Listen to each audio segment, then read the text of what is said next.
any superhero he wanted, and he got greedy. That was unacceptable. He wanted to be 2 superheroes put together. So he wanted to be the Flash, initially the Flash, and the Hulk. He wanted to be something before the Hulk. He wanted to be the girl. He wanted to be Jubilee, or whatever you said. It wasn't Jubilee. Yeah, it was the other girl. Not Mystique. Wait. The one that can walk through walls.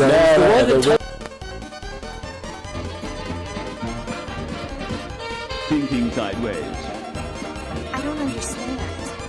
Does not compute. You never know. Insufficient data to formulate a reply.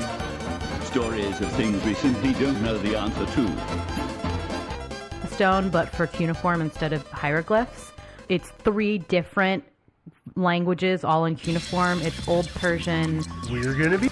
This episode of Thinking Sideways is not brought to you by membership patches for groups that nobody has ever heard of. Instead, it's brought to you by CrimeCon. That's right, ladies and gentlemen. CrimeCon is happening again this year. It's on May 4th through 6th, 2018 in Nashville, Tennessee. We're going to be there, along with a whole bunch of other podcasters and really cool famous people. I'm going to let you go out to the list and look for yourself, but you know you want to go. So, if you use the promo code SIDEWAYS, you'll get 10% off. So, go register, and we will see you in Nashville, boys and girls.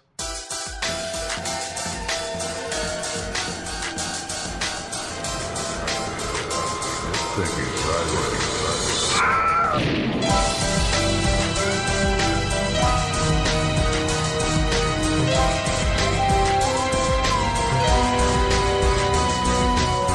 Hey guys, welcome to another episode of Thinking Sideways, the podcast.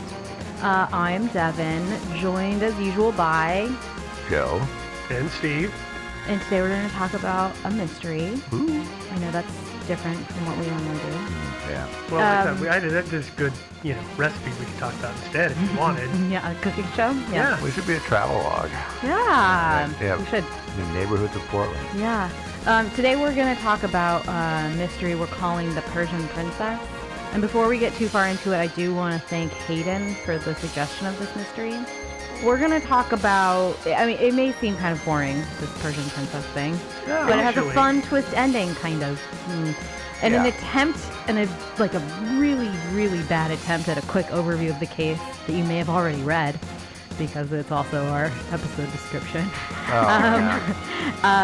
In October 2000, a video surfaced in which a man claimed to have the mummified remains of a Persian princess for sale. The investigation that followed revealed not only that the mummy might be a forgery, but also that there might be a murder in the mix, which is the fun twist ending. Da, da, da. There was a dead body in the middle of that mummy, wasn't there? Yeah, well, there usually is. I was going to say that's typically how it works. It's usually how it works, though. Most often. Okay, ready? Indeed. Okay. So on October 19th, 2000, a Pakistani man named Ali Akbar made a video showcasing a mummy in a gilded sarcophagus that he said he was selling for 6 million rupees, which at the time was about $11 million, which is about $16 million now, which I know is a huge difference. That's a big jump in 17 short years. Yeah, and for folks who don't know, sarcophagus is a fancy coffin. Oh, yeah. Not everybody knows. Yeah, true. Oh, actually, sometimes the sarcophagus is it's like the exterior. It is. It's the exterior. It's like the super coffin they put the coffin into. It's the fancy thing they put the coffin nesting doll. Yeah, Yeah, exactly. it is. Yeah. While this interested some people, to be sure, other people thought maybe this was illegal and in violation of the antiquity laws. It's probably illegal no matter how you cut it. It's either fraud, which is illegal, or it's a valuable artifact, which you Is can't also sell illegal. privately. Yeah. Either way, the police decided that it was a good idea to go question Akbar. When they did, he said he wasn't in actual physical possession. Instead, he was acting as like a go-between, a middleman. When the police did actually go to question him, he said that he wasn't actually in physical possession of the mummy and sarcophagus and coffin and all of that stuff. Instead, it was kept at the house of a tribal leader Wali Muhammad Riki. Yeah, thank you. Yeah, Haram. Thank you. Balochistan. Yeah, Balochistan. Yeah. I Want to do that all on your own now? Or Nope, I don't. I just want to keep going. I'm really good at pronouncing some things, and I looked up a lot of stuff, and then now I'm realizing I didn't look all of it up. So sorry, everyone. It's okay. But this tribal leader lived kind of near the border of Afghanistan, so police go to question Riki, and he tells them the mummy was a gift. Of course it was. Yeah. He says the man he had gotten it from was an Iranian who said that he had found it after an earthquake in or near Quetta. Yeah. Both Akbar and Riki were charged with violations of the antiquity rules and were sentenced to 10 years in jail. And that's pretty much the end of their involvement in the story, kind of. Mostly.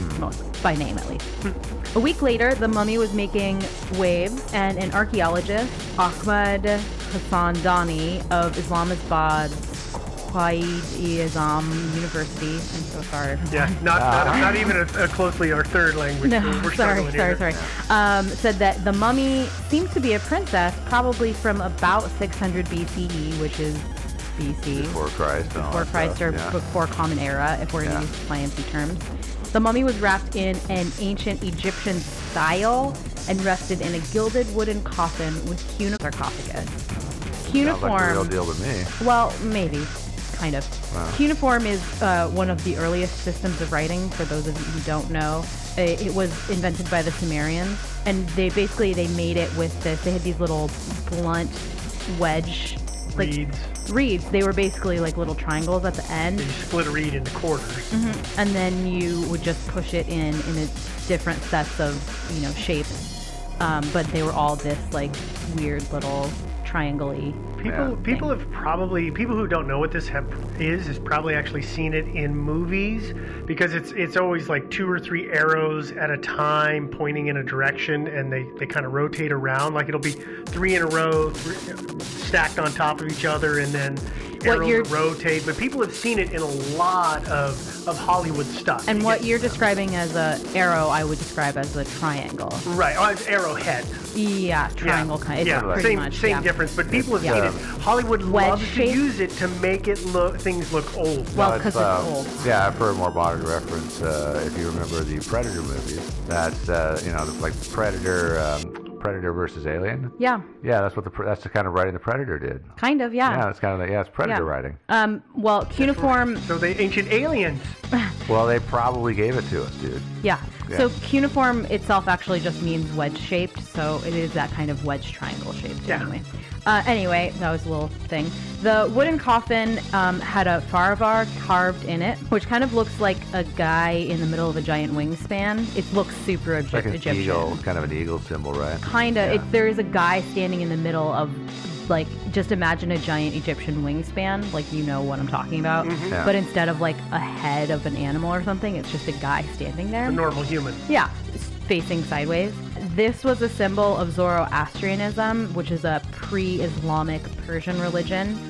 You sometimes see it in Iran still, but it's not really religious anymore. It's been taken over by a secular meaning. Yeah, it's kind of more of just a national symbol these Yeah, days. more of like Iranian it's pride. Popular there, but yeah. Yeah. As mentioned, there was a gold chest plate that was written in cuneiform.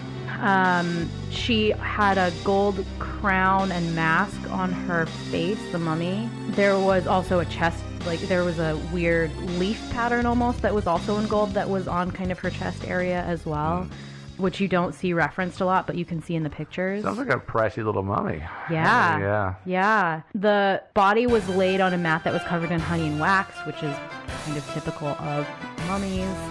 Okay. The inscription was translated to say that she was the basically unknown daughter of King Xerxes I of Persia, named Radugana, and she was a member of the Achaemenid dynasty. Actually, basically verbatim, it read, "I am the daughter of the great King Xerxes. Mizerica, protect me. I am Radugana. I am." So one thing I want to point out about this mummy, because I immediately did not understand what she looked like. I had a preconceived notion based on stuff that I see on TV. It's not the dry wrapped mummy. Like, she's encased in the Resin. and the honey and the wax. Like, she is fully inside of this stuff. It's not your typical dry mummy that stands up and walks around on Halloween kind of look. Right, and that's really what mummies were like. And then once you get through that, Right. then you do get to that drier kind of wrapping, although it's, soaked in resin and blah, blah, blah. Right, So- so- taking the outer shell off. But essentially, they're kind of like cast in resin or something, right? They're like a paperweight. Yeah. Yeah. Kind of, yeah, Yeah, they're actually. kinda like that, And then okay. they push and that's kind of how they keep the gold. I'm sorry, I'm trying really hard not to cover my face as I'm talking about the mask. Yeah.